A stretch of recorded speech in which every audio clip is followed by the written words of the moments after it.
امام بخاری سے د حدیث ذکر کړی دی نبی علیہ الصلوۃ والسلام فرمایي چې یو کس په لار باندې روانو په مکه مکرمه کې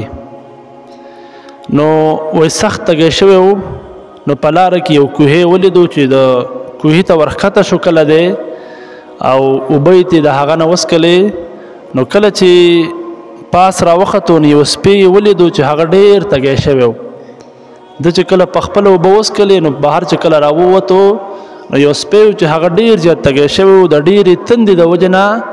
د سپي ژبه بهر ته راایستلې وه لکه څنګه چې د سپو عادت دی چې د ډېرې تندې د وجې نه هغه خپله ژبه بهر ته راوباسي او هغه په ژبه باندې هغه لمده خټه چې کومه وه هغه یې څټله نو د دې سړي خیال دا رالی چې څنګه زه تږی شوی وم کیدای شي دا سپی هم تږی شوی نو هغه په خپله موزه باندې ښکته ورکوز شو په خپله موزه کې اوبه راوخېجولې او د هغې په ذریعه باندې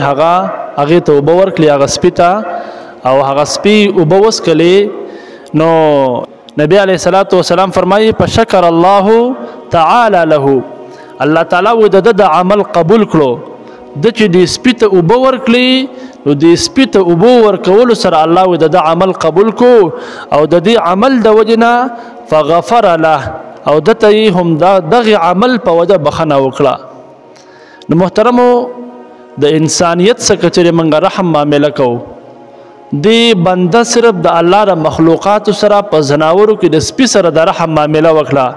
خیرخواهي ورسره وکړه نو الله د دغه خیرخواهي په برکت سره الله د هغه کس بخښنه وکړه نو که چېرې موږ